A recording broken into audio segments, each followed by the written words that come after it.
Días. Bienvenidas y bienvenidos a esta 19ª mesa redonda virtual organizada por la Escuela Judicial Electoral, intitulada Uso del Derecho Comparado en la Justicia Constitucional y Electoral. El tema en cuestión es sin duda muy interesante y en la actualidad es frecuente para la resolución de controversias. Nos hablarán sobre el tema personas expertas que compartirán con nosotros sus experiencias, análisis y opiniones. Antes de darle el uso de la palabra a nuestros ponentes, expondré brevemente la mecánica de esta mesa. En primer lugar, cada uno de nuestros especialistas tendrá hasta 15 minutos para exponer sus planteamientos, en el siguiente orden de intervención. Primero, hablará el doctor Imer Flores Mendoza. Posteriormente, el doctor Giovanni Figueroa Mejía. Enseguida, participará la doctora Irene Spigno y cerrará la ronda el doctor Roberto Niembro Ortega. Concluida esa fase, abriremos un espacio para que nuestros ponentes respondan a las preguntas planteadas por nuestro auditorio, mismas que pueden presentarse a través de las redes sociales de la Escuela Judicial Electoral. Sin más, agradezco la participación de nuestras y nuestros ponentes y a continuación les daré el uso de la voz al doctor Imer Flores Mendoza, quien es licenciado en Derecho por la Facultad de Derecho de la Universidad Nacional Autónoma de México, maestro en Derecho por la Facultad de Derecho de la Universidad de Harvard y doctor en Derecho también por la Facultad de Derecho de la UNAM. Cuenta con varios diplomados y cursos de actualización en materia de filosofía de derecho, argumentación jurídica, teórica política, derechos humanos, entre otras. Materias de las cuales imparte cátedra a nivel licenciatura, especialidad, maestría y doctorado.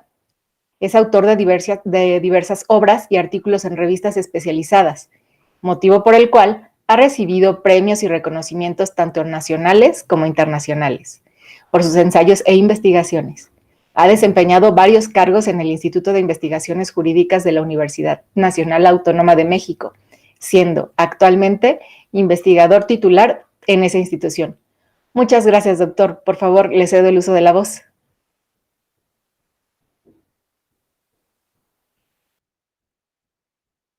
Muchas gracias.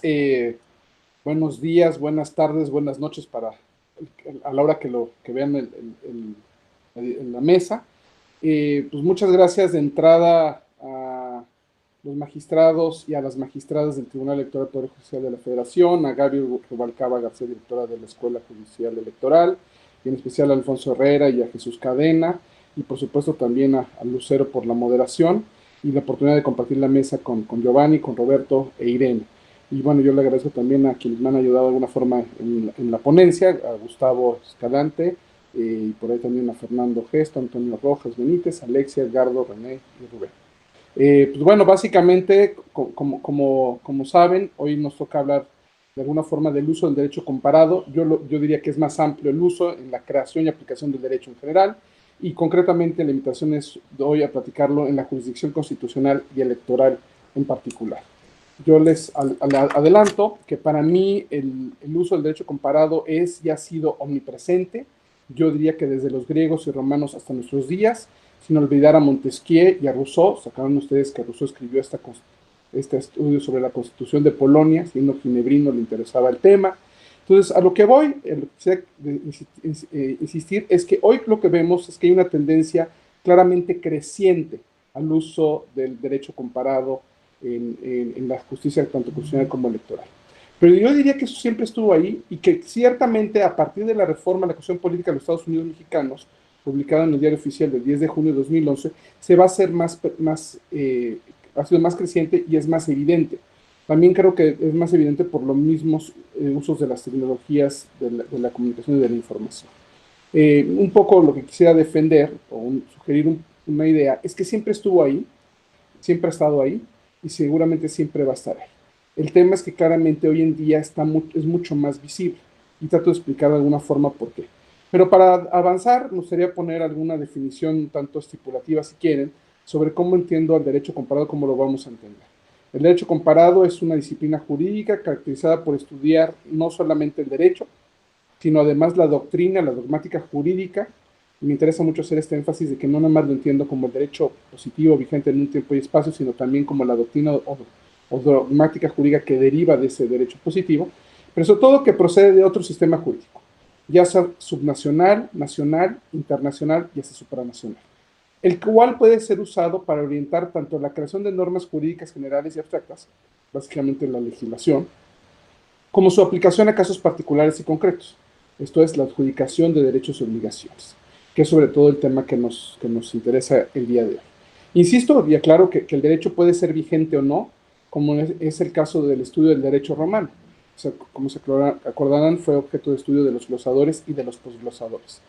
Y es todavía estudio hasta nuestros días, sin olvidar a Frédéric Carl von Savigny y a Rudolf von Jering.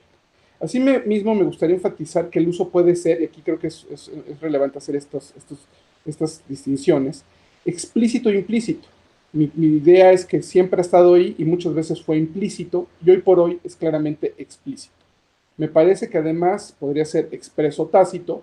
Hay menciones con una especificación de a qué se está refiriendo, o había un uso más tácito en el que simplemente se decía, como dijo un juez de otro país, de la Corte de Estados Unidos, de la Corte de algún otro lugar, o bien, como se decía en otro país, en otro derecho, etcétera, a diferencia de hoy en día, que me parece que las referencias, además de ser claramente explícitas, además son expresas.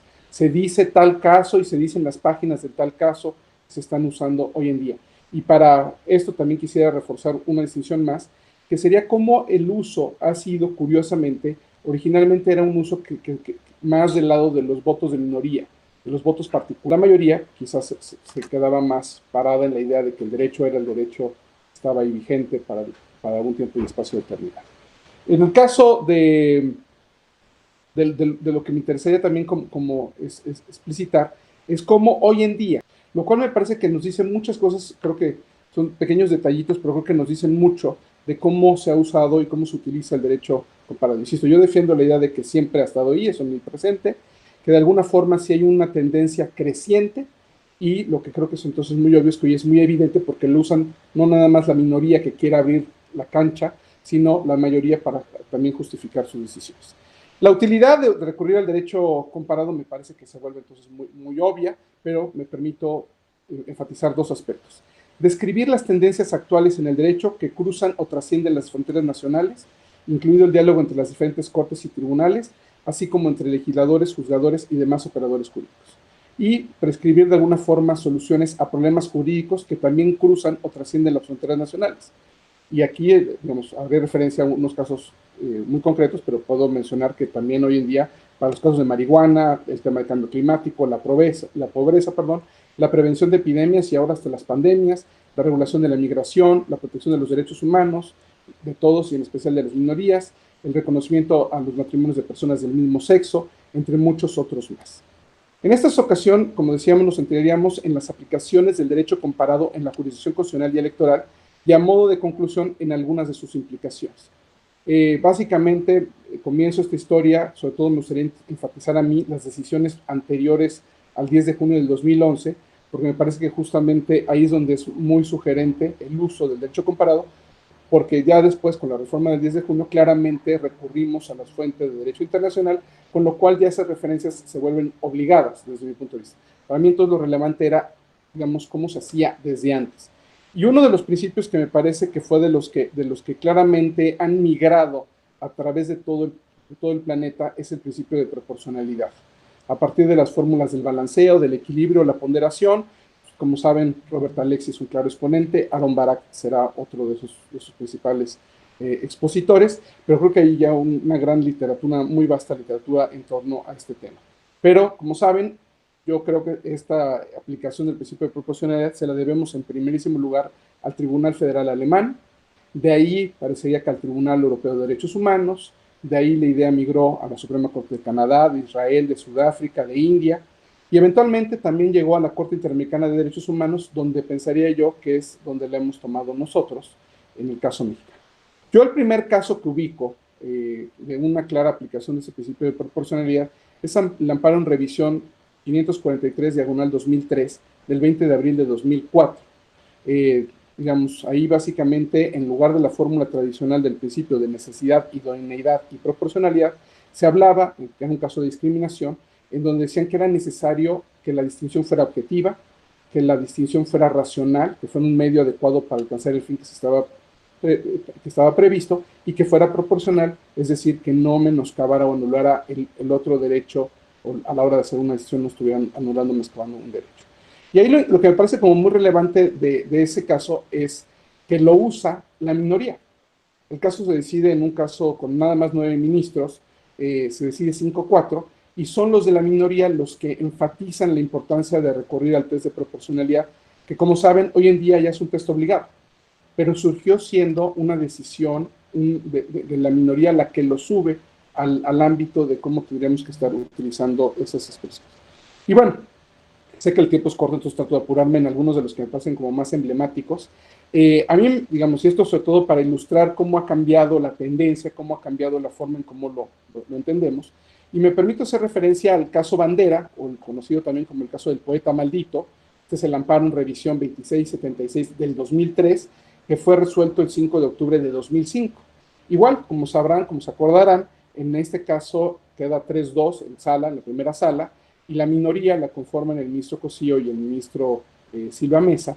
Y en aquel entonces, cuando estaba el proyecto lo había hecho Cosío, el proyecto no incluía ninguna referencia a derecho comparado, aunque en buena medida varios leíamos entre líneas que había referencias a un caso estadounidense muy conocido, que era el de Texas v. Johnson, Texas contra Johnson, que es el caso de la quema de bandera en Estados Unidos, donde básicamente se echaron abajo este tema de que se permitía usar el derecho penal para criminalizar a aquellas personas que usaran alguna protesta, hicieran referencia a la bandera o inclusive quemaran físicamente una bandera. Y en ese caso, ahí se echó abajo y la referencia, curiosamente, en ese caso, en el voto particular que hacen, en el voto de minoría que hacen el ministro Cosío y el ministro Silva Mesa, no hacen referencia específica. Se hacen mención a que un juez de la Corte Suprema de Estados Unidos había considerado que era un error utilizar el derecho penal para defender la bandera, para defender símbolos, porque eso mismo contradice la libertad que esa bandera representa, lo que la misma libertad de expresión representa, etcétera, etcétera. Entonces, regreso un poco a esta imagen de cómo había casos en los que se hacía la referencia sin explicitar de dónde se hacía la referencia, entonces quedaba un tanto tácita la mención y no quedaba como claro dónde estaba, pero bueno, todos entendemos que era la referencia a Texas v. Johnson, los famosos casos de quema de bandera en Estados Unidos. Les cuento, uno de los temas que también me parece que digamos, porque también creo que el test de proporcionalidad también migró de la jurisdicción constitucional a la electoral. Uno de los temas que también me llama mucho la atención, como también lo hemos usado en la jurisdicción constitucional y también en la electoral, no necesariamente, mi forma de ver, de la mejor forma, de la forma correcta, ha sido este tema de la teoría de las pruebas ilícitas y las doctrinas de los frutos del árbol envenenado. ¿Se acuerdan ustedes de algunos de estos casos, sobre todo a nivel nacional, en la Suprema Corte de Justicia? El caso más relevante es obviamente el caso de Lidia Cacho, que en el ejercicio de la Facultad de Investigación, 2006, sería resuelto hasta el 29 de noviembre de 2007, y en el cual, como se acordarán, a final de cuentas no se consideró que hubiera violaciones graves y sistemáticas en este caso. Pero como se acordarán, el caso está lleno de referencias al efecto inhibidor, conocida como la doctrina del chilling effect. Esa era una referencia del ministro Góngora. Góngora, por ejemplo, también citaba Tibi contra Ecuador, haciendo referencia a la importancia del jus cogens. El ministro Cosío, otra vez sin especificar, pero sí hacía referencia a los casos en que las autoridades pueden solicitar a las compañías privadas registros telefónicos. Y en ese sentido, insisto con esta imagen de que empezó siendo un uso que estaba ahí, que estaba de alguna forma implícito, en el mejor de los casos se hacían algún tipo de mención y sin especificar exactamente a qué caso, a qué decisión se hacía referencia. Pero bueno, insisto, las referencias al derecho romano siempre han estado ahí también. En el mismo caso, Góngora hacía referencia al actio adversus nautas caupones estabularios, que básicamente se la referencia a que los superiores responden por las acciones de los inferiores, y que esto es básicamente el principio que se utilizó tanto en los tribunales de Nuremberg como de Tokio, y que ha sido para todos los tribunales especiales de Ruanda, Yugoslavia, etcétera, etcétera. Y de ahí me gustaría, digamos, porque hay muchísimas referencias, pero bueno, la teoría de la prueba ilícita, la de los frutos del árbol prohibido, y ahí esta idea de la exclusionary rule, que depende de la cuarta y quinta enmienda de la Constitución de Estados Unidos. Entonces, otra vez, como muy claras referencias en esos casos, aunque no necesariamente eran los casos de la mayoría, sino que eran casos en los que la minoría los usaba para hacer la referencia, o en el caso electoral podría hacer referencia a 3 casos, 2 de la Sala Superior, el JRC 244 de 2010, el JRC 79 de 2011, y de la Sala Jalapa, el JRC 187 de 2010, en los que ahí sí entraron a utilizar la prueba, pero básicamente de todos modos la utilizaron, la citaron, pero no admitían la prueba ilícita. De lo que voy, y a lo que quisiera como para redondear para los minutos que me quedan, serían dos ideas. Una, cómo hoy por hoy, y hay casos muy interesantes y interesantísimos, el caso del aborto de Marisa, de la mujer embarazada de 41 años con sobrepeso, que había sido sometida a una cirugía de bypass gástrico, presentó complicaciones durante su embarazo, y bueno, básicamente las pruebas revelaron que en efecto presentaba un síndrome de Klinefelter y que era necesario la interrupción del embarazo. Y ahí se cita, digo, pero esto ya es un caso que se acaba de resolver, pues ya hay las referencias a Roe v. Wade, a todos los casos en Argentina, en Ecuador, a toda la corte, a todas las referencias de la Corte Interamericana de Derechos Humanos son constantes. Entonces ya el caso está plagado, diría yo. Y lo curioso es que todavía en algunos de los votos concurrentes uno encuentra que algunos de los ministros dicen, oigan, y nos faltó citar este otro, o yo encuentro que este otro caso también habría que citarlo. Entonces todavía la referencia se está, digamos, multiplicando y exponenciando. Y bueno, de igual forma, en materia electoral, tenemos cada vez más estas referencias. Insisto, yo lo explicaría que se han explicitado estas referencias y que son cada vez más expresas por el hecho de la reforma del 10 de junio del 2011, que en buena medida invitó al juzgador a hacer esas referencias, a reconocer eso, ya no nada más como parte del derecho comparado, sino de alguna forma como parte del derecho mexicano. Entonces, por eso me parecían más relevantes las primeras decisiones, pero me parece que cada vez vamos a estar volteando a ver más al derecho comparado.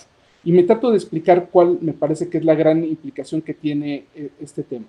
Yo diría que más allá de pensar que hemos llegado a tener un jus cogens ya internacionalizado en todo el mundo, o que hay un jus comune que todos los países aplican el mismo derecho, yo diría que más bien estamos ante una especie de jus gentium. Trato de explicarlo. Esta práctica de que las cortes subnacionales o nacionales, inclusive internacionales y supranacionales, estén citando otras decisiones de otras cortes y no estén llegando a decisiones muy parecidas a las que llegan a otras cortes.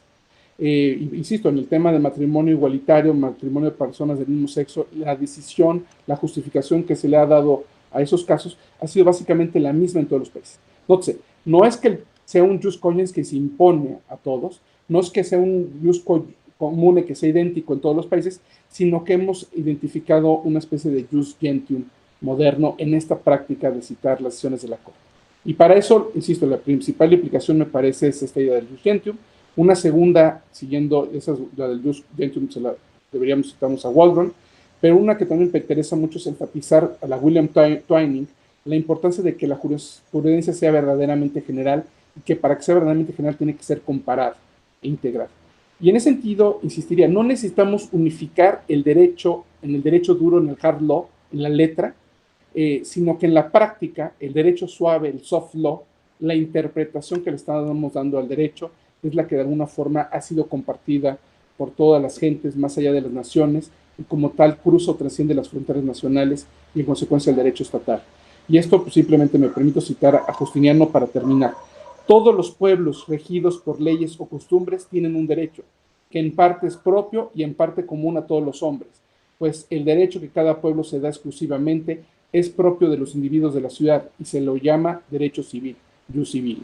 Mas el que una razón natural establece entre todos los hombres y se observa en casi todos los pueblos, se llama derecho de gentes, es decir, de todas las naciones, jus gentium. Muchas gracias.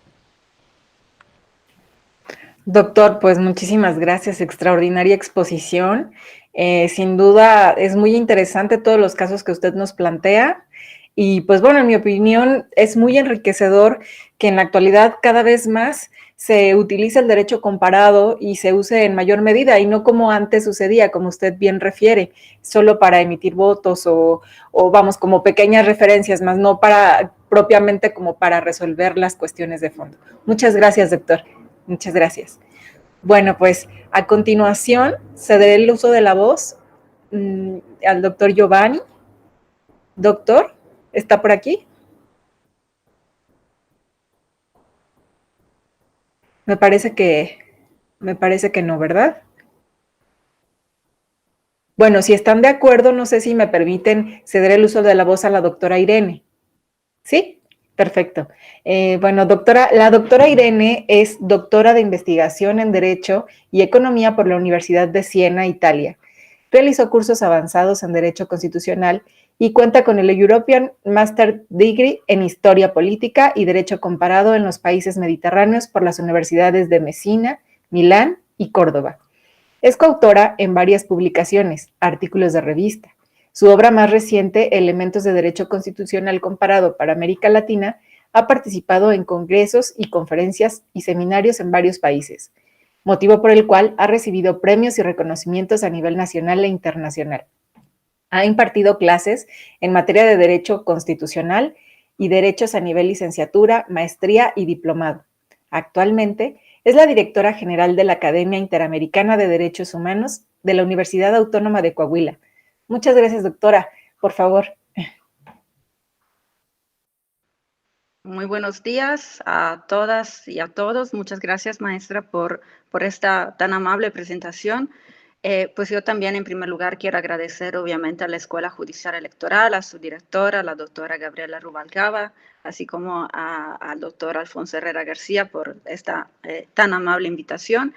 Y también me alegra mucho poder compartir esta mesa con tan ilustres compañeros y académicos, Giovanni, Imer y Roberto.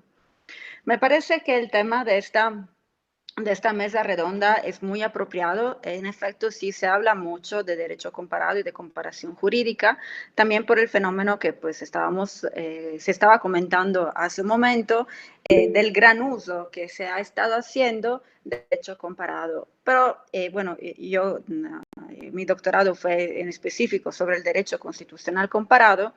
Entonces, nos enseñan mucho del tema de la metodología de la comparación jurídica y es cierto que frente a este gran uso casi masivo de la comparación jurídica, también muchas veces se nos olvida de que estamos hablando de una ciencia jurídica que por lo tanto necesita seguir reglas específicas para poder dar los resultados esperados.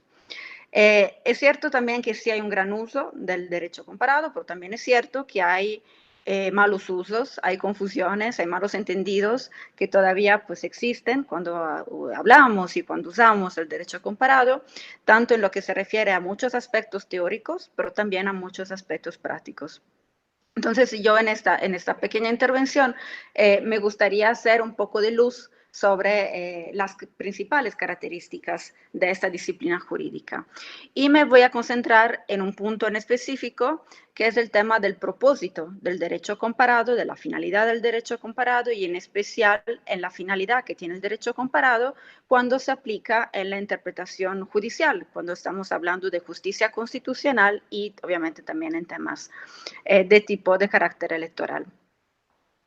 Sin embargo, me parece que antes de entrar al análisis de este punto específico es necesario hacer un paso atrás y contestar una pregunta que es muy básica realmente, que pero me parece que es muy importante. Muchas veces cuando estamos tratando temas complejos es siempre necesario hacer un paso atrás para ver desde los orígenes y contestar a preguntas básicas. En este caso, la pregunta es, ¿qué es el derecho comparado? ¿De qué estamos hablando cuando hablamos de derecho comparado? Es difícil contestar esta pregunta, entonces quizás podríamos tratar de dar una respuesta negativa a esta pregunta, es decir, podríamos decir lo que no es el derecho comparado. El derecho comparado no es derecho positivo, es decir, el derecho civil, el derecho penal, el derecho mercantil, son ramas específicas del derecho, se componen de normas, de disciplinas, de reglas, de disposiciones, regulaciones, hay códigos y es todo un aparato normativo que disciplina una específica materia, una específica área. El derecho comparado no es esto, no hay un código del derecho comparado, aunque haya muchas publicaciones que se dirigen en ese sentido, pero me parece que el derecho comparado es algo diferente. El derecho comparado es el resultado de una operación intelectual de contraste entre diferentes sistemas normativos, entre diferentes institutos, entre diferentes regulaciones.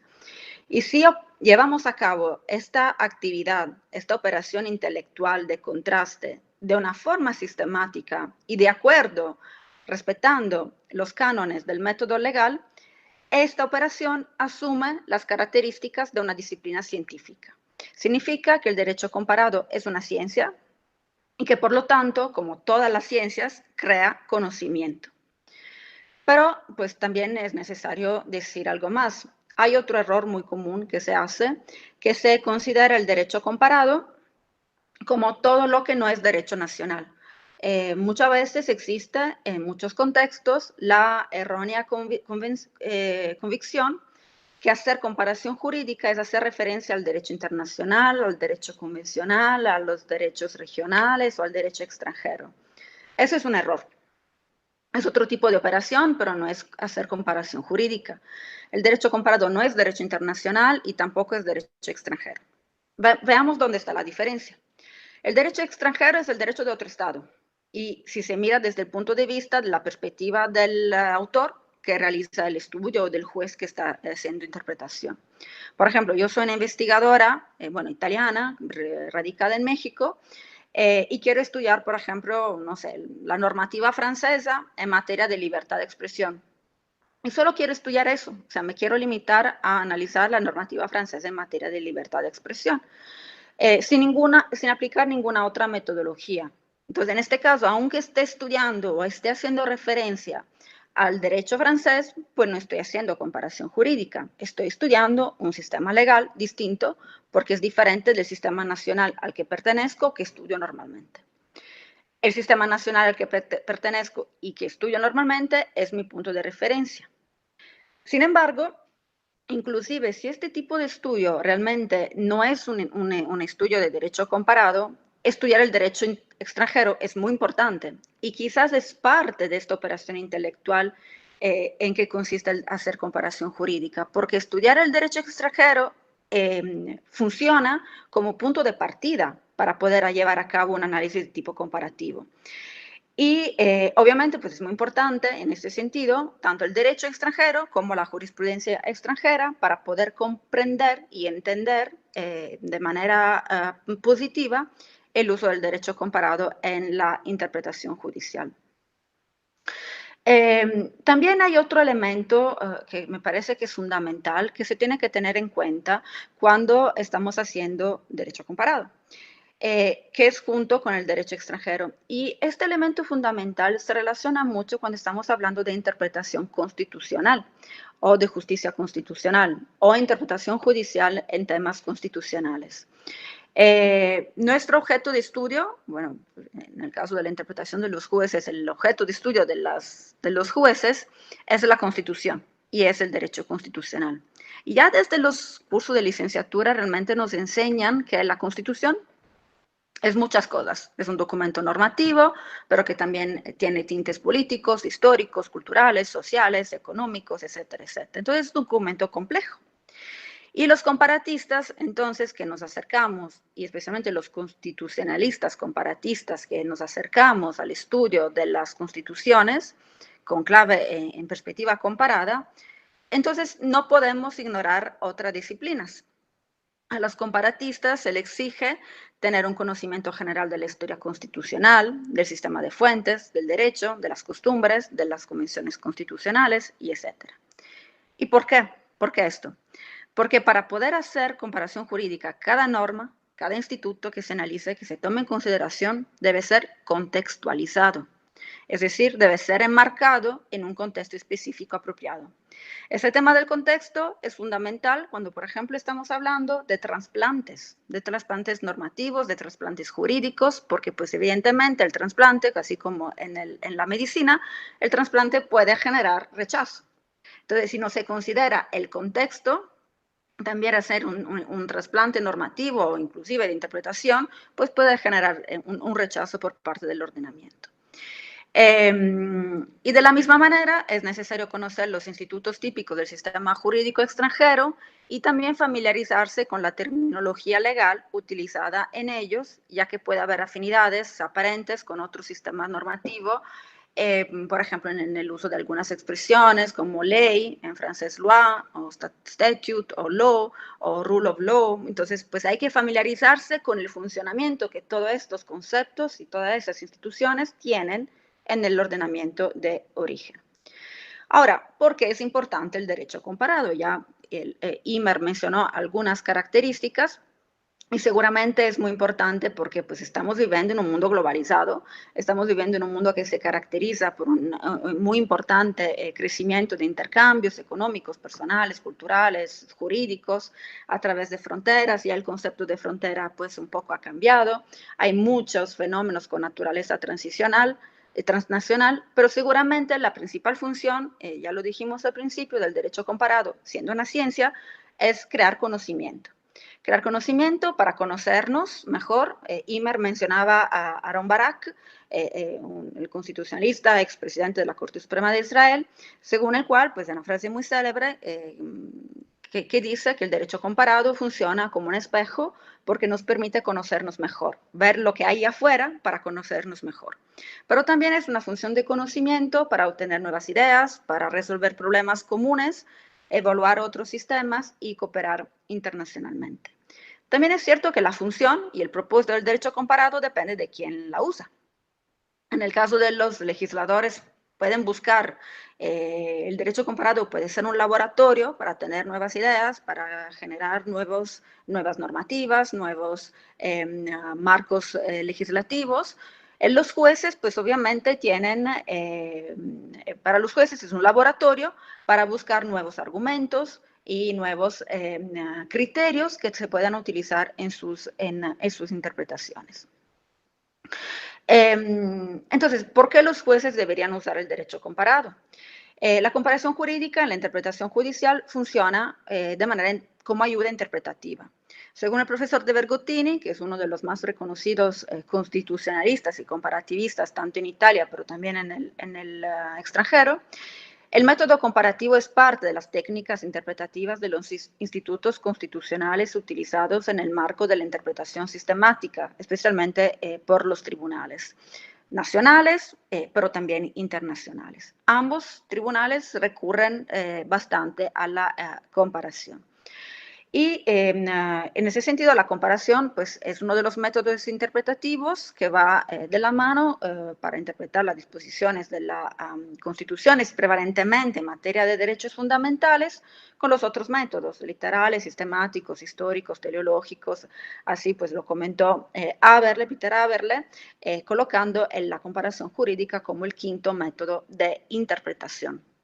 Entonces, como una etapa esencial en la exegesis de las cláusulas constitucionales en materia de derechos.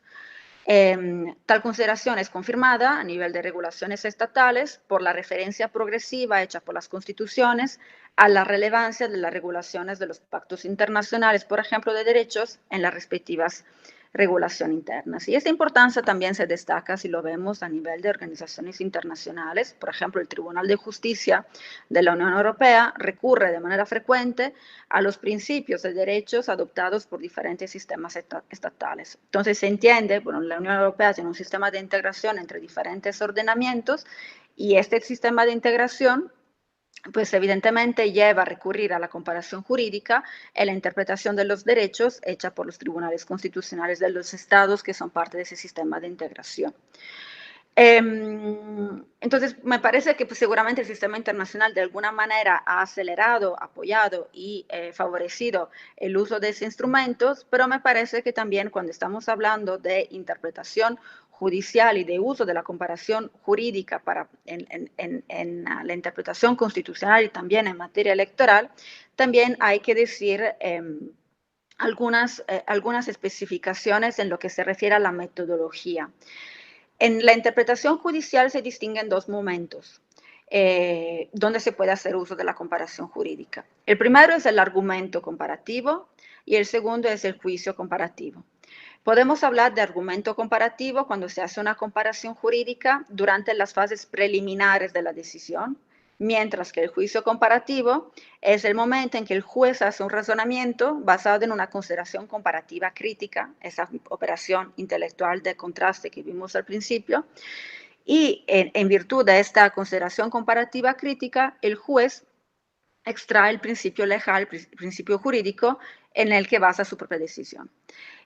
Como ya dijimos al principio, una simple referencia al derecho extranjero en la decisión judicial no corresponde a hacer comparación jurídica, es un intento loable seguramente, pero no es propiamente comparación jurídica.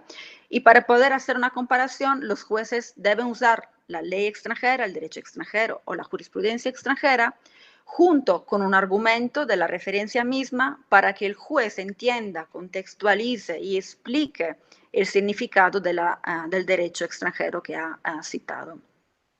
Obviamente también es una actividad totalmente voluntaria, está protegida por discreción judicial, no se pueden obligar los jueces a hacer este tipo de operación, pero pues obviamente es un intento muy, que se agradece mucho, digamos. Ya para cerrar, me gustaría dejar en claro dos puntos que considero importante aclarar y que representan también un poco el punto central de lo que se ha comentado hasta ahora. En primer lugar, usar el derecho comparado, ese es un miedo que muy común. Usar el derecho comparado no implica una forma de colonialismo jurídico. No es una forma de colonialismo jurídico, no se traduce en trasplantar, lo comentamos antes, o en copiar y pegar, porque eso también, pues sí es una mala práctica, pero no es hacer comparación jurídica, en un ordenamiento específico, algún instituto, alguna figura que se ha elaborado y que se ha usado en otros contextos. El riesgo, el rechazo automático. Sino que pues se tiene que ver como si fuera, como si es realmente una herramienta útil que pueda ayudar, apoyar a quien juzga para ir construyendo sus argumentos, siempre y cuando se haga con la metodología correcta. Y el último punto que me parece importante destacar es que todos los jueces del siglo XXI deberían aprovechar de esta herramienta para poder construir sentencias más sólidas, especialmente los jueces que están pronunciándose en materia de derechos fundamentales, porque es cierto que en materia de derechos fundamentales hay, según una expresión muy en boga ahora, un jus constituzionale comune, o como quiera hay principios básicos comunes que se comparten entre muchos contextos y muchos ordenamientos. Entonces sí es una herramienta, una gran ventaja que puede aportar mucho a la construcción judicial, tanto en materia constitucional como en materia electoral, pero así como en otras materias. Yo aquí terminaría, pues muchas gracias por su atención. Doctora, muchísimas gracias. Pues bueno, su explicación en torno a la contextualización de las normas y el correcto uso del derecho comparado para la resolución de conflictos evidencia la importancia que tiene hacerlo de manera adecuada, ¿no? Y no de un simple ejercicio, por ejemplo, de copiar-pegar. Muchas gracias, doctora, le agradezco mucho. Bueno, pues a continuación cederé el uso de la voz al doctor Giovanni Figueroa Mejía, pero antes leeré una breve semblanza curricular. El doctor Giovanni Figueroa Mejía es egresado de la licenciatura en Derecho por la Universidad Autónoma de Nayarit y doctor en Derecho Constitucional con mención europea por la Universidad Complutense de Madrid. Ha ocupado cargos públicos como director de Derechos Humanos en el Consejo de la Judicatura Federal y secretario técnico de la Presidencia. También se desempeñó como asesor en la presidencia del Tribunal Electoral del Poder Judicial de la Federación. Es catedrático a nivel licenciatura y maestría, autor de varias obras, así como de cerca de 40 capítulos de libros y artículos especializados publicados en Argentina, Brasil, Colombia, España, Italia y México. Actualmente es profesor investigador de tiempo completo y coordinador de la maestría en Derechos Humanos en el Departamento de Derecho de la Universidad Iberoamericana de la Ciudad de México. Muchas gracias, doctor Giovanni. Le cedo la voz, por favor. Su micrófono, doctor. Bueno, pues buenos días. En primer lugar, pues agradezco la invitación para participar en esta mesa redonda al magistrado Felipe de la Mata, a la doctora Gabriela Rubalcaba y al doctor Alfonso Herrera. también quiero decir que me congratulo de compartir esta mesa con Imer Flores, con Irene Espiño, con Roberto Niembro, y me alegra mucho volver a verte, Lucero Martínez, después de tantos años de que coincidimos en la Sala Superior del Tribunal Electoral. El análisis de las sentencias de los tribunales constitucionales, las Cortes Supremas, para saber cómo emplean el derecho comparado en sus razonamientos, creo que se puede realizar a partir de lo que los comparativistas suelen denominar formantes del ordenamiento. Es decir, los diferentes conjuntos de reglas y disposiciones que contribuyen a generar el ordenamiento jurídico de un grupo en un momento y lugar determinado. Y dentro de estos formantes se suelen incluir al normativo, al jurisprudencial y al doctrinal. Entonces, el uso del derecho comparado en la justicia constitucional y electoral se puede analizar teniendo en cuenta cómo la normativa, la jurisprudencia y la academia foránea están presentes en las sentencias constitucionales. Sin embargo, en esta primera parte de mi intervención, no me referiré a señalar qué es el derecho comparado y qué no es hacer derecho comparado o comparación jurídica, ni tampoco haré alusión a categorías básicas del derecho comparado, pues como hace un momento acabamos de escuchar, a ello ya se ha referido Irene. Tampoco haré alusión a la utilización del derecho comparado en relación a cuando un tribunal cita jurisprudencia de otros tribunales o normativa de otros países. Pues a esta cuestión ya se ha referido en alguna medida Imer y posiblemente también lo hará Roberto, sino que me quiero centrar en el empleo que hacen los tribunales constitucionales y las Cortes Supremas de argumentos académicos extranjeros para fortalecer sus decisiones. Para ello, pues me basaré en los datos recabados en la obra colectiva denominada Profesores y Jueces, Influjos de la Jurisprudencia Constitucional de Iberoamérica, que es un estudio que coordiné junto con el profesor Lucho Pegoraro y en el cual analizamos miles de sentencias de los tribunales, cortes y salas constitucionales de algunos países latinoamericanos como Argentina, Brasil, Chile, Colombia, Costa Rica, Ecuador, El Salvador, México y Perú. Entonces, en esta primera parte, utilizaré algunos de los niveles de la comparación jurídica para evidenciar algunas similitudes y diferencias entre los tribunales de Latinoamérica y compararé brevemente estos tribunales analizados con tribunales de otras regiones del mundo.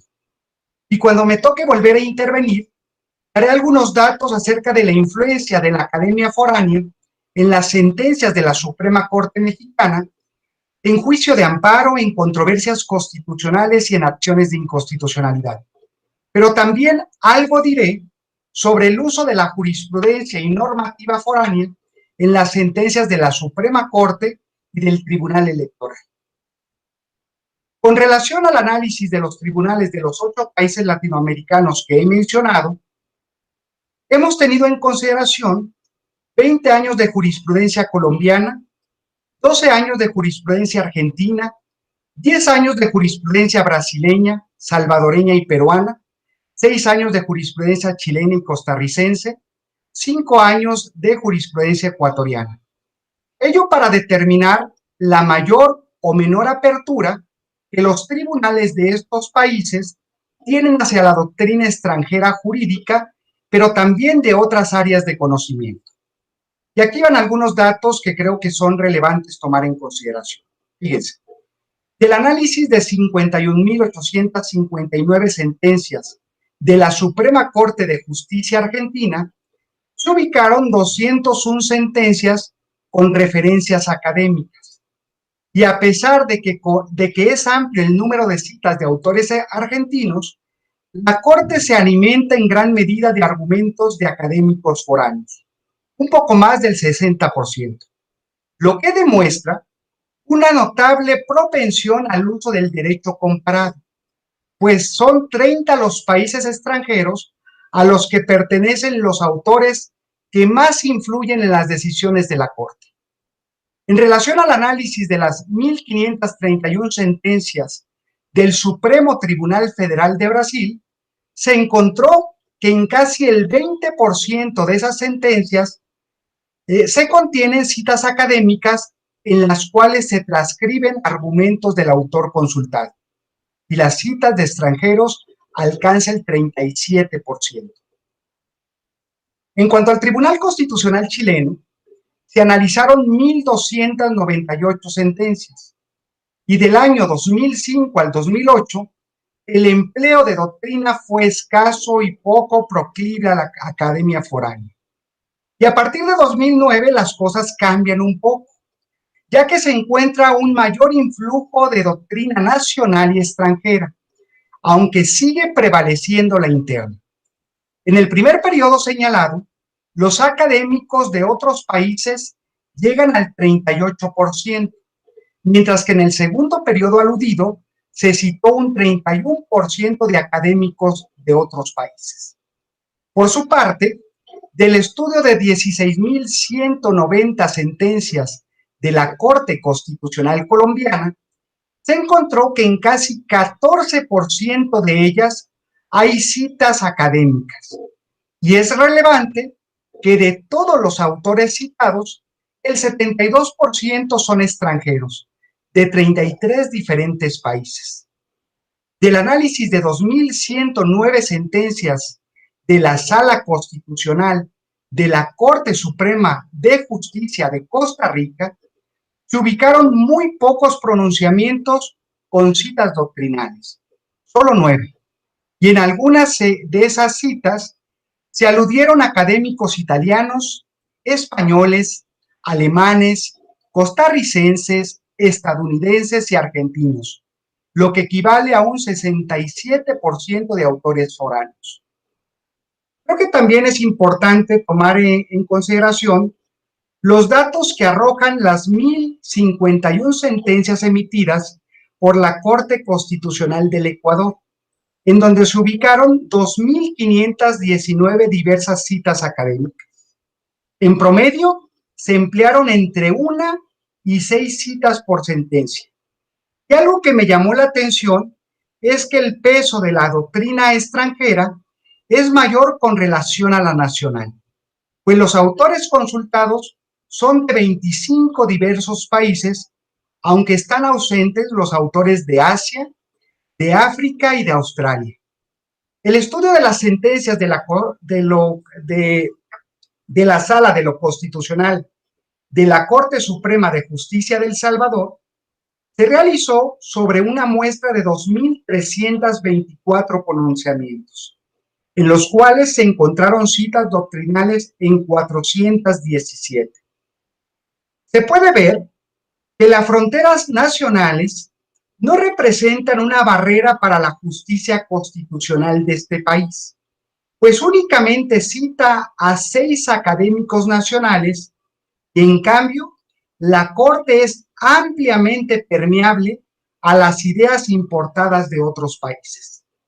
El análisis de las sentencias del Tribunal Constitucional peruano se hizo sobre un total de 65.156 decisiones, en las cuales se encontró diálogo entre formante doctrinal y jurisprudencial en 561 de ellas, desprendiéndose 2.089 citas doctrinales. Y los académicos extranjeros citados pertenecen a 25 diferentes países. Y entre los más consultados se encuentran los españoles, argentinos, alemanes, italianos, estadounidenses, colombianos y mexicanos. Pero no faltan los japoneses y también los marroquíes. Si comparamos los resultados de estos 8 tribunales, un dato que llama la atención es que el mayor número de citas doctrinales encontradas en las sentencias hacen alusión a obras publicadas originalmente en la lengua materna de los jueces constitucionales, o bien a obras que se han traducido al castellano o al portugués. Pero también Algunos tribunales suelen recurrir a autores extranjeros cuyos idiomas son más comprensibles por pertenecer a la misma raíz lingüística, como el italiano y el francés, y en menor medida a idiomas como el inglés y alemán. En el interior de los tribunales de los países latinoamericanos, una constante sustancial es que en las regiones lusófona e hispanohablante es hasta ahora intensa y preponderante la influencia de las expotencias coloniales y el correspondiente tributo cultural que se tiene a ellas. Los autores extranjeros más citados en Brasil son los portugueses, si tenemos en consideración los 100 académicos más citados. Y los más recurrentes en los otros 7 países analizados son españoles. El porcentaje de estos últimos varía, pero siempre es muy alto. La Academia estadounidense está presente en las sentencias de la mayoría de los tribunales latinoamericanos de los 8 países analizados. Sin embargo, se apartan de esta tendencia el Tribunal Constitucional chileno, la Sala de lo Constitucional de la Corte Suprema de Justicia de El Salvador, la Corte Constitucional de Ecuador y el Tribunal Constitucional del Perú. También hay que resaltar que aunque todos los tribunales analizados tienen una gran influencia de los académicos foráneos, la Sala de lo Constitucional de la Corte Suprema de Justicia de El Salvador cita a los extranjeros en proporción de 96%, y algo parecido sucede con la Corte Constitucional del Ecuador, la cual cita a autores foráneos en un 88%. Entrando un poco en detalle, algunos autores recurrentemente citados en Latinoamérica también son señalados en diversas zonas del mundo, entre ellos muchos clásicos que han forjado en el pasado relativamente reciente el pensamiento filosófico, político y jurídico. Y mencionando a los más recientes, se encuentran, por ejemplo, a Bobbio y a Kelsen, pero también filósofos juristas contemporáneos como Heberle, poco menos a Zagrebski y Ferrajoli, por el contrario, no se cita fuera de la zona iberoamericana. También es importante resaltar que del análisis de las sentencias, ¿sí?, sale a relucir que la academia alemana y estadounidense penetra en varias regiones del mundo, como es lógico también en Latinoamérica, y los autores franceses e italianos tienen mayor influencia en Latinoamérica. Si hacemos una comparación con otras zonas como la europea central, la asiática y africana. Con relación a las materias citadas en los tribunales latinoamericanos, se confirma la tendencia que encontramos en otras regiones del mundo, en el sentido de que los autores extranjeros más citados son teóricos, filósofos, constitucionalistas, procesalistas e internacionalistas. Con relación a otras regiones del mundo, la influencia de la Academia Latinoamericana en España no se puede valorar, puesto que el Tribunal Constitucional Español no acostumbra a hacer referencia a los académicos, pero también la presencia de juristas brasileños en Portugal es muy esporádica. En los tribunales constitucionales y cortes supremas, por ejemplo, de Filipinas, Israel, Sudáfrica, algunos países de África del Sur, India, Canadá, Albania, República Checa, Marruecos y Líbano, la academia extranjera es notable y el argumento de derecho comparado está presente de manera frecuente, no solo con citas de sentencias y legislaciones extranjeras, sino también de doctrina. Sin embargo, en los tribunales de esos países no hay presencia de académicos latinoamericanos, mientras que en los tribunales analizados de América Latina sí se suele citar a a académicos de las más variadas procedencias, y varios de ellos son de todos los continentes, lo que confirma una relevancia e influencia global de algunos teóricos. Por tanto, en los sistemas de justicia constitucional latinoamericanos que hemos analizado, no ha ganado terreno la prohibición normativa o cultural que disuade a los jueces constitucionales a citar doctrina en las sentencias. En otras palabras, no ha cruzado el océano el criptotipo alimentado del positivismo decimonónico de matriz francesa que desalienta a los tribunales, por ejemplo, de Francia, Italia y España, a fortalecer sus decisiones, haciendo alusión a los profesores nacionales, pero también en gran medida a los profesores de otras latitudes. Hasta aquí dejo mi intervención en esta primera parte y quedaré atento en el caso de que pudiera haber alguna réplica, y como anuncié, haré algunas alusiones más a la influencia que tienen los académicos de otros países en las sentencias de la Suprema Corte de Justicia de la Nación, pero también daré algunas pinceladas en mi última intervención acerca de cómo la normativa de otros países y la jurisprudencia de otros tribunales y cortes constitucionales permea en las decisiones tanto de la Suprema Corte como del Tribunal Electoral. Muchas gracias. Gracias a usted, doctor Giovanni. Un gusto poder compartir con usted esta mesa y escuchar tan espléndida exposición.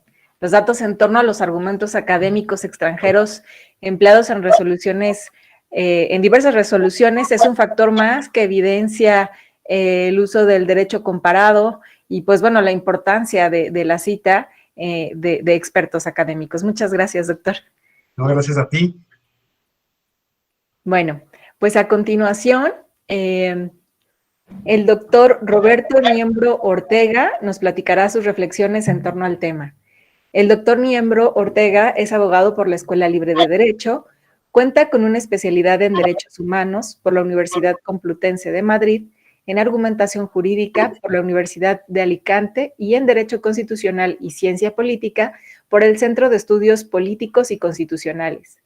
Es maestro en Teoría del Derecho por la New York University y doctor en Derecho por la Universidad Complutense de Madrid. Fue analista de doctrina en el Tribunal Constitucional en España, asesor y secretario de Estudio y Cuenta en la Suprema Corte de Justicia de la Nación. Actualmente es catedrático del Seminario de Derecho Constitucional en el Instituto Tecnológico Autónomo de México, ITAM.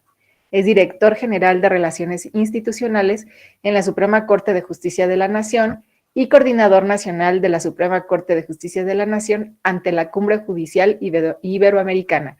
Doctor, un gusto. Por favor, le cedo el uso de la voz. Muchas gracias. Gracias por la invitación. ¿Me escuchan bien ahí, verdad?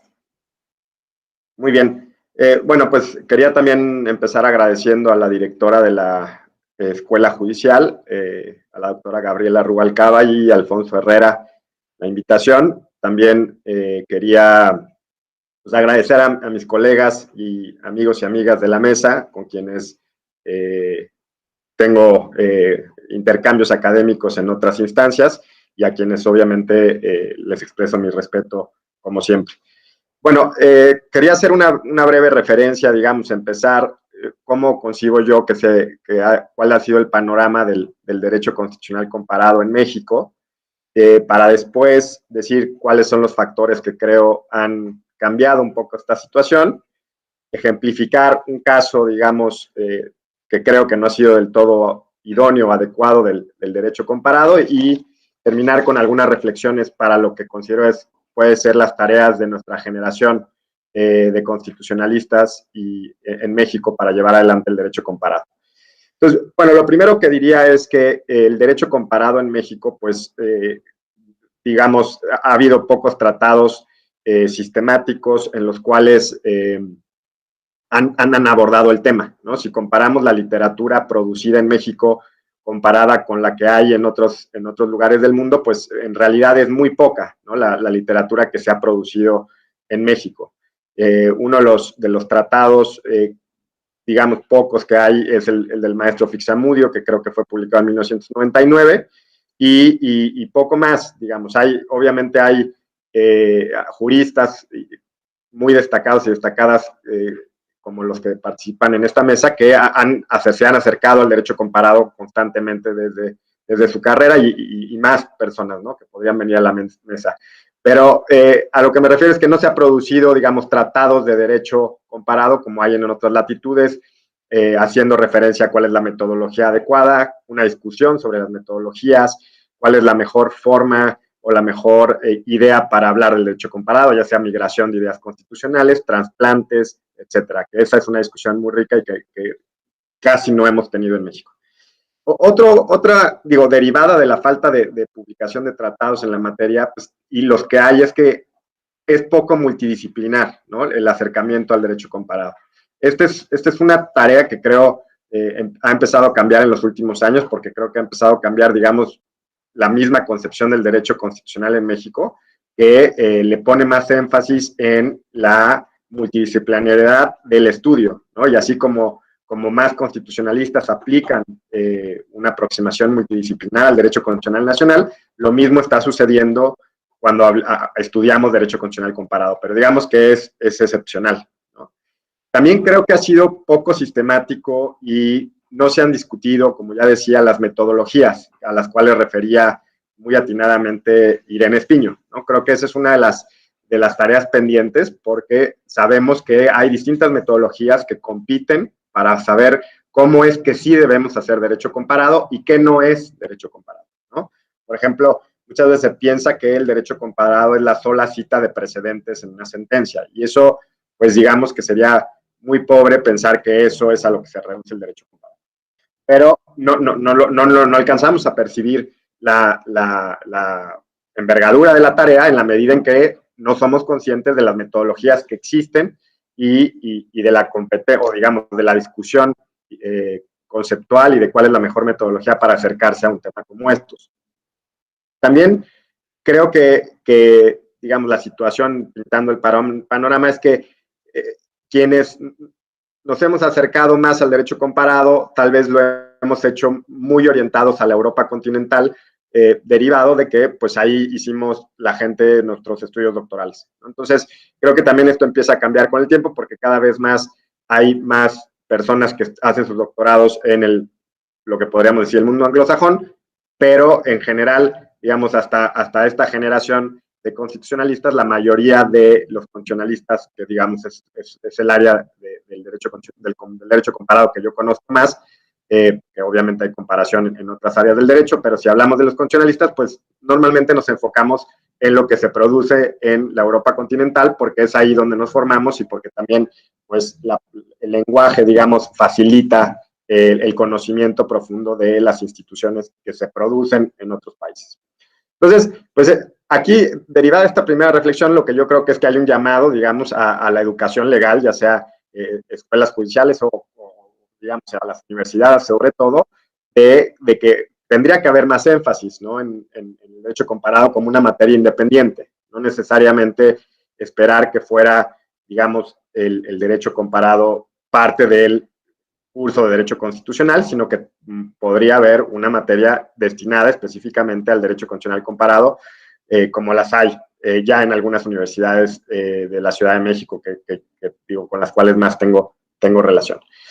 Entonces, digamos, ¿esto por qué es relevante? Porque esta falta de estudio en el derecho comparado desde la educación legal, pues se va a traducir en la falta de rigurosidad en la aplicación o en el uso del derecho comparado en un momento posterior, que es cuando los operadores jurídicos aplican sus conocimientos adquiridos y utilizan las herramientas con las que cuentan, ¿no? Entonces, digamos que hay una cadena entre la educación legal y lo que terminamos viendo, digamos, de derecho comparado en la adjudicación judicial, en la práctica judicial, ¿no? Ahora, la segunda idea que quería presentar es que cuáles creo yo son los factores que detonaron una mayor atención al derecho comparado en México. Ya mencionó Imer Flores, que es, por un lado, la reforma constitucional de derechos humanos de 2011, que que obliga a jueces y juezas a conocer el derecho internacional de los derechos humanos, obliga a dialogar con la Corte Interamericana de Derechos Humanos, y en esa medida pues ya hay una atención, digamos que el propio sistema jurídico nos obliga a prestar atención a lo que se está haciendo en otras latitudes, pero además a involucrarnos directamente con otras fuentes del derecho y a conocer las resoluciones de otros tribunales, no solo de la Corte, pero sí de otros tribunales, ¿no? Y aquí, digamos, un paréntesis porque, pues, precisar que por diálogo jurisprudencial, aquí surge la idea de diálogo jurisprudencial, digamos, con esta tendencia en México toma fuerza ideas como lo del Diuret Constitucional y Comune, que ya mencionaba Imer, y pero que, bueno, que no cualquier cita de precedentes es un diálogo jurisprudencial o hacer derecho comparado, ¿no? Sino, como dice Bergottini, habría que haber una interacción por parte de los órganos que están dialogando. No puede ser una influencia unidireccional, digamos que nosotros citamos todo el tiempo lo que la Corte Interamericana dice, pero digo, no bastaría con la cita, sino involucrarse con el razonamiento que sustenta su sentencia para que hubiera un diálogo, sino que tiene que ser bidireccional, ¿no? Tiene que haber interacción entre los dos órganos para que podamos hablar de diálogo jurisprudencial.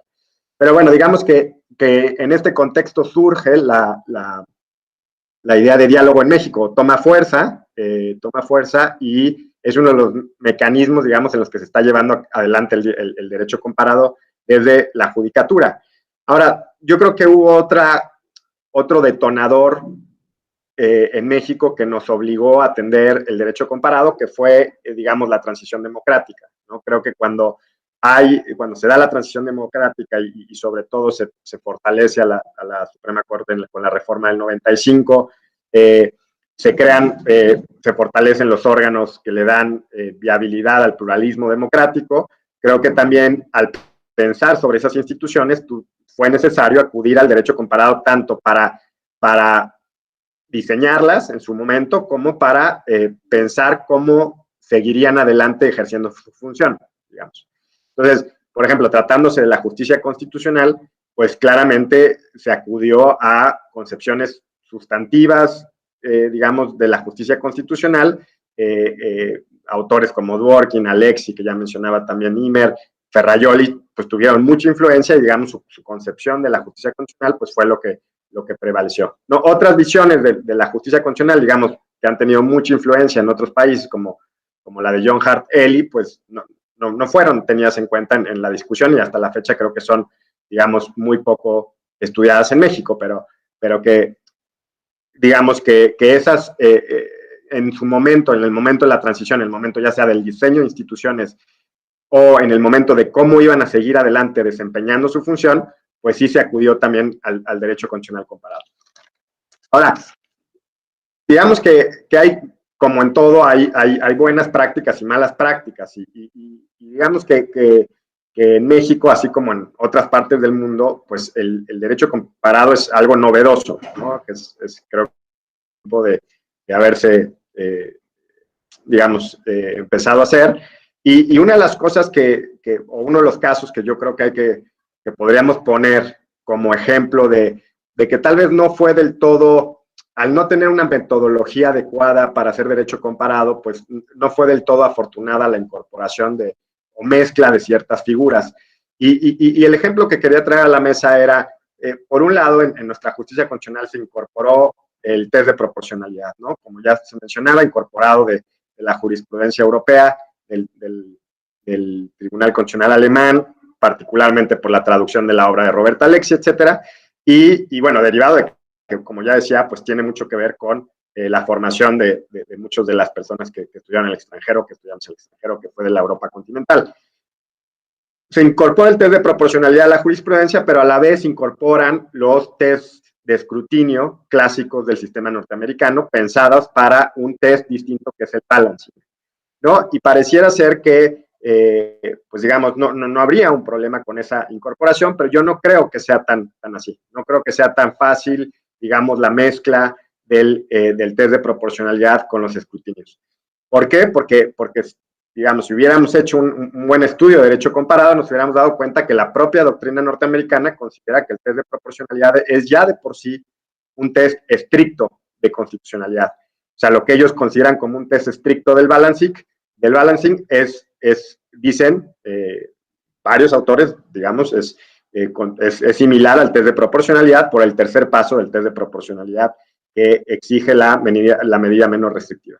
Entonces, digamos que esa mezcla, por poner un ejemplo, ¿no? Por traer un ejemplo a la mesa, esa mezcla de derecho norteamericano con derecho europeo, pues no sé si es del todo afortunado.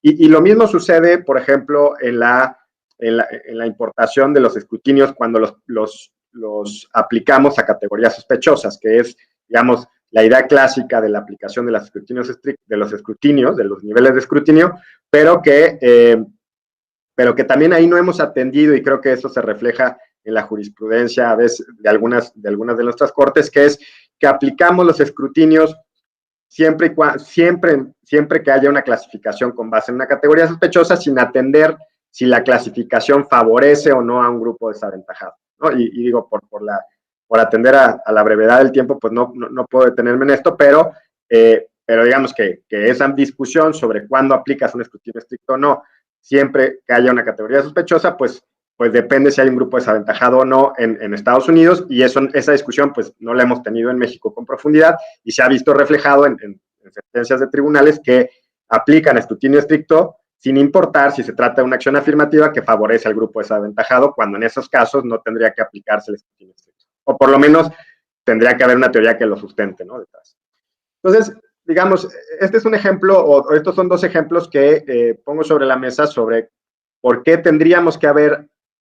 es tan importante la metodología del derecho comparado. Porque si ponemos, por poner un ejemplo, una de las metodologías del derecho comparado es la propuesta por Rosalind Dixon, y lo que ella nos dice es que para hacer derecho comparado tenemos que seguir 3 pasos, ¿no? El primer paso es atender el contexto en el que surge la figura que queremos importar, o la teoría que queremos importar. El segundo paso es comparar el contexto original de esa teoría con el contexto actual a donde quieres llevar la teoría o la figura. Y lo tercero es adaptar esa teoría o figura al contexto de importación. Entonces son 3 pasos que están enfocados en el contexto tanto de origen como el contexto actual a donde quieres llevar la idea, y cómo adaptarías esa idea en el lugar a donde la vas a llevar, comparando las similitudes y diferencias del contexto de origen y del contexto de importación. Digamos, teniendo en cuenta que, por ejemplo, la teoría de John Hartelly se escribió en 1980 en Estados Unidos con ciertos presupuestos de su democracia, y que si tú quieres importar esa teoría, hay que ser consciente de que las condiciones democráticas no necesariamente son las mismas. O que las resoluciones jurisdiccionales a las que le temía Eli en su momento, pues no son las, o puede ser que sí, pero habría que definir si hay resoluciones jurisdiccionales similares a las que le temía Eli de la Suprema Mexicana, por decirlo un caso. Entonces, ¿qué nos evitaría o qué nos permitiría tener clara la metodología del derecho comparado? Evitar importaciones que luego hacen ruido, digamos, o hacen tensión, o generan, digamos, problemas cuando aplicamos figuras que son importadas de otras partes del mundo. Entonces, digamos, lo que enfatizaría es que, ¿qué tenemos pendiente para entrar a esta última parte de mi intervención? Es, ¿qué tenemos pendiente, creo yo, la generación de constitucionalistas en la cual estamos ahora? Es, pues, uno, pues, enfatizar y reenfatizar y volver a explicar y estudiar y discutir las metodologías del derecho comparado. 2, pues, dar a conocer y hacer atractivo el derecho constitucional mexicano en el extranjero, porque finalmente, digamos, hacemos derecho comparado con importaciones, pero en México, lo que creamos en México se lee muy poco y se conoce muy poco en el extranjero. Esa es una triste realidad. Digamos, ya mencionó algo más bien con profundidad Giovanni, pero digamos, lo que hacemos en México, en el mundo anglosajón, básicamente no se conoce. Y también abrirnos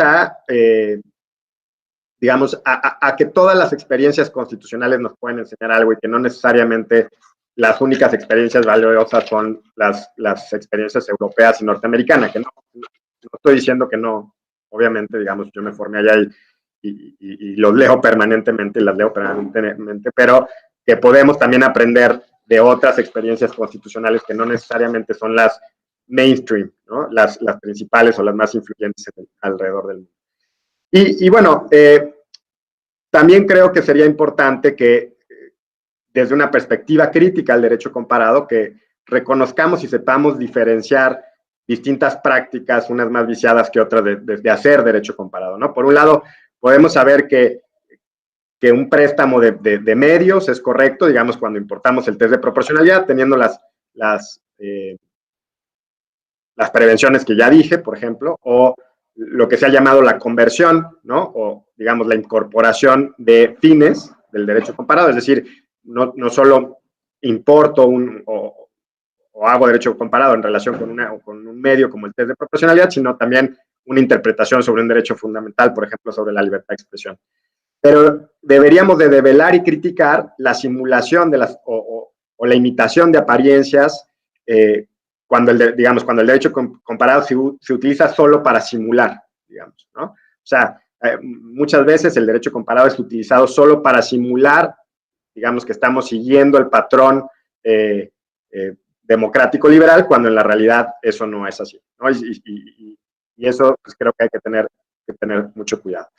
Y bueno, para concluir, pues ya creo que dejar planteada la pregunta a mis compañeras y compañeros de la mesa, sí, es que deberíamos de pensar el derecho constitucional comparado de una manera distinta desde un país como México, que pertenece al sur global y que tiene ciertas condiciones materiales distintas a, digamos, Europa o Estados Unidos. Bueno, pues hasta ahí quedo. Muchas gracias. Muchas gracias, doctor. Todo lo que nos dice es muy enriquecedor, sin duda alguna, y pues llama mi atención su opinión en cuanto a la necesidad de añadir como una materia más en las universidades mexicanas el derecho comparado. Sin duda coincido con tal postura. Bueno, pues después de tan magníficas ponencias, a continuación pasaremos a la etapa de preguntas que nos ha enviado nuestro auditorio. No sé, yo planteo la pregunta y quien desee contestarla, por favor, me indica y con gusto. Dice, el jus gentium, ¿cómo se articula en el pluralismo jurídico?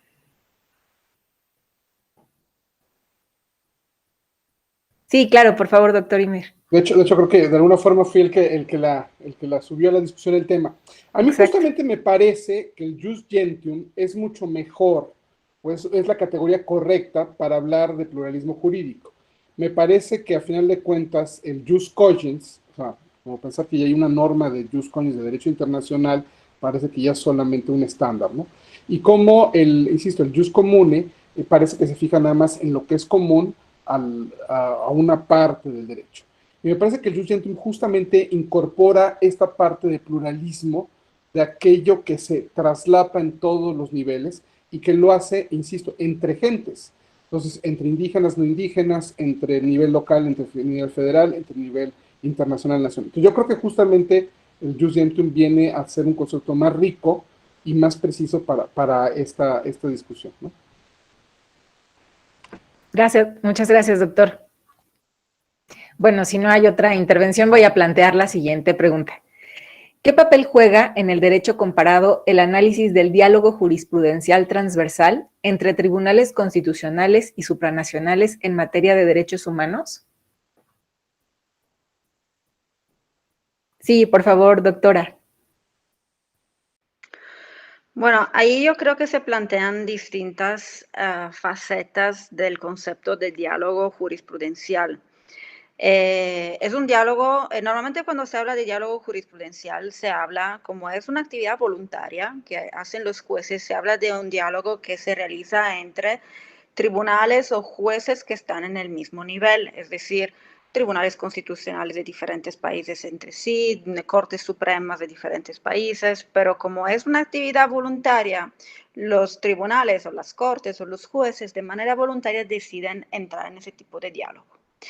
Es muy diferente el diálogo así llamado vertical, que es evidentemente el diálogo que se puede instaurar entre una Corte Constitucional y un tribunal, por ejemplo, el Tribunal Europeo de Derechos Humanos o la Corte Interamericana de Derechos Humanos. Ahí se plantean cuestiones distintas, pues que se plantean cuestiones también de convencionalidad. Si nosotros pensamos, por ejemplo, los casos en donde la Corte Interamericana de Derechos Humanos ha condenado al Estado mexicano por responsabilidad internacional por violación de una o más de los derechos y libertades reconocidos en la Convención Interamericana, el Estado mexicano tiene la obligación jurídica de dar cumplimiento a a las medidas que haya indicado la Corte Interamericana. Entonces, allá el sistema de diálogo ya no es diálogo así como lo entendemos normalmente como un sistema voluntario, sino que hay una responsabilidad internacional que deriva de obligaciones internacionales.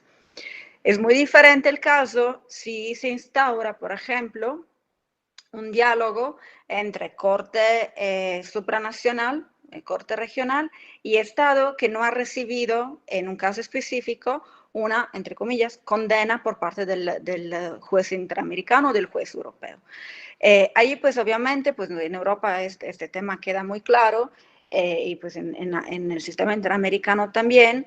Hay precedentes que derivan de la interpretación de una específica norma jurídica contenida en instrumentos internacionales que pueda hacer la Corte, que de alguna manera vinculan también los estados en virtud del control, por ejemplo, de convencionalidad. Entonces, depende un poco de la situación, depende de la situación concreta que se vaya planteando, y ahí se puede definir qué tipo de diálogo se vaya instaurando. Pero quizás no sería propiamente un diálogo si queremos usar o si queremos definir esta expresión como una actitud voluntaria por parte de las Cortes y de los jueces.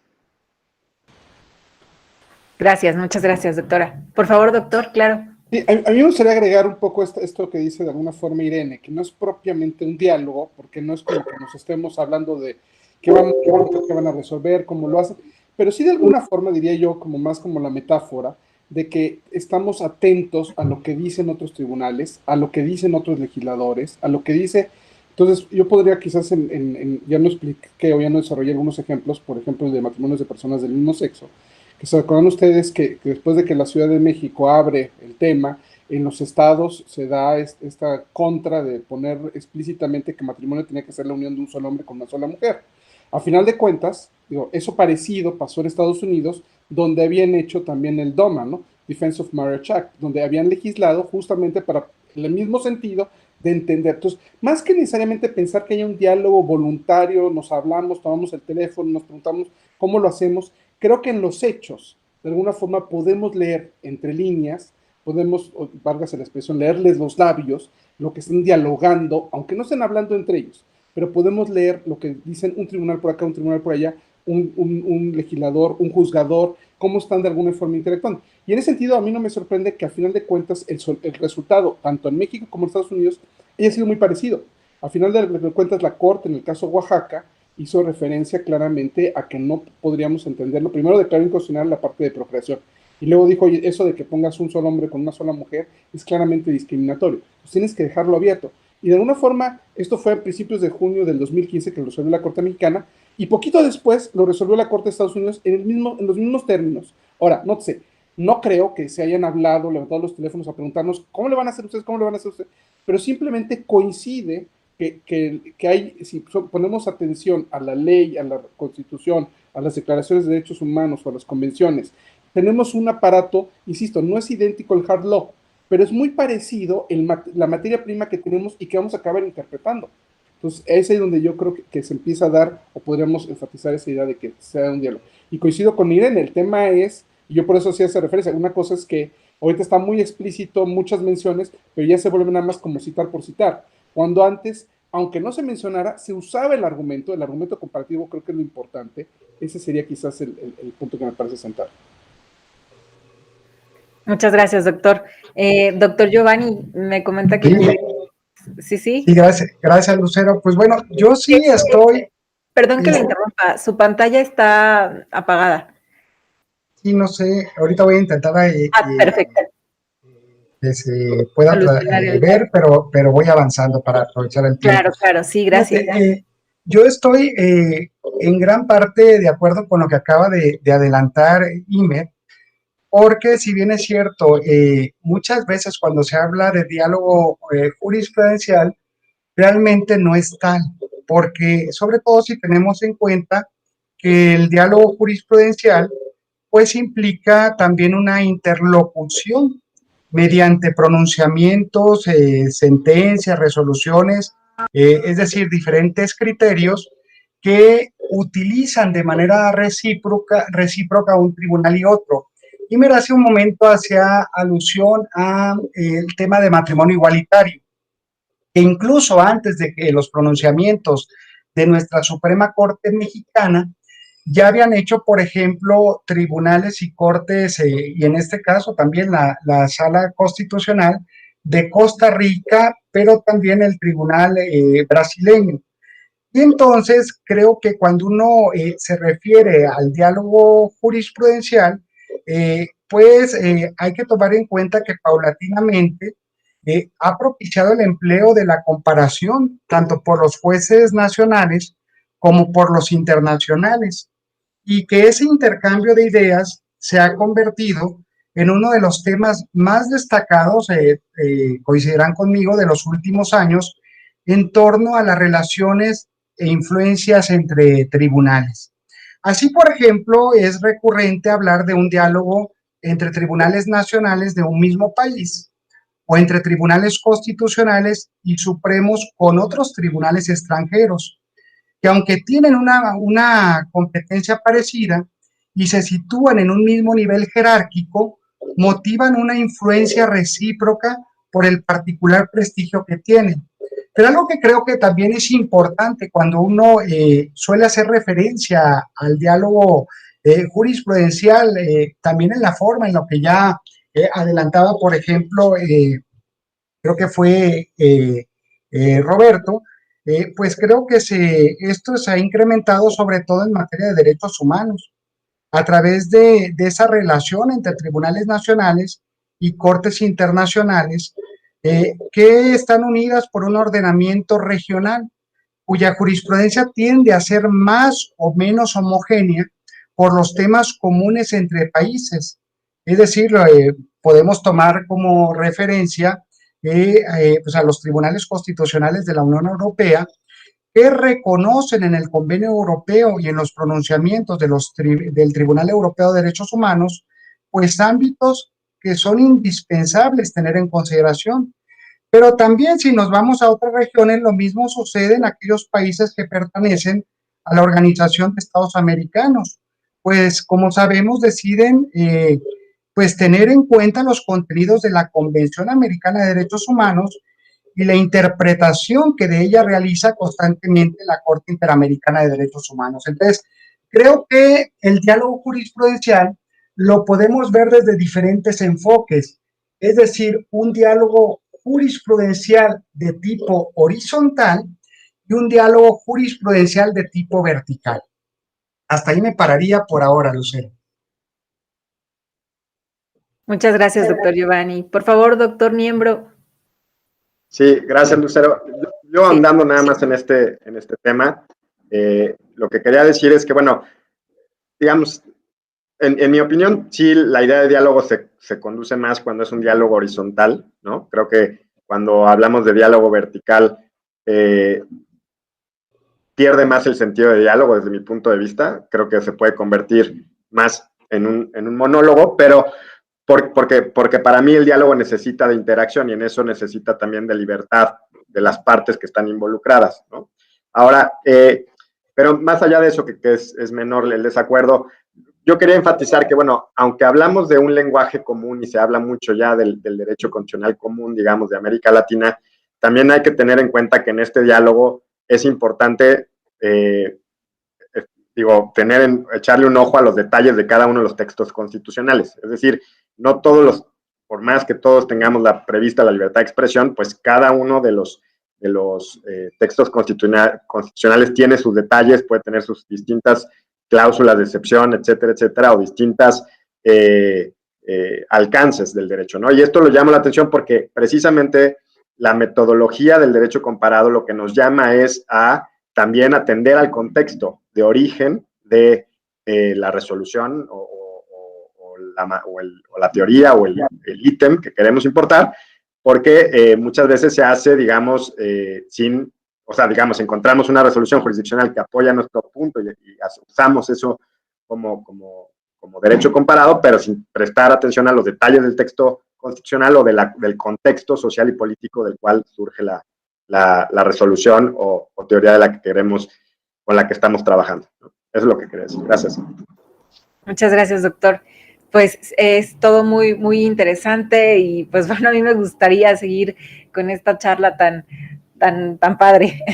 Pero bueno, desafortunadamente hemos llegado al final de esta mesa redonda virtual, por lo que agradezco a nombre de las magistradas y magistrados que integran la Sala Superior del Tribunal Electoral del Poder Judicial de la Federación y a nombre de la directora de la Escuela Judicial Electoral, la doctora Gabriela Rubalcaba García, y del doctor Alfonso Herrera, por haber aceptado participar en esta mesa, que sin duda alguna ha sido motivo de reflexión y enriquecimiento académico para todas las personas que tuvimos oportunidad de escucharles. También agradezco a quienes nos acompañaron a través de las redes sociales de la Escuela Judicial Electoral. Les invito a que sigan participando en las actividades que organiza y les deseo que pasen una excelente tarde. Muchas gracias por acompañarnos.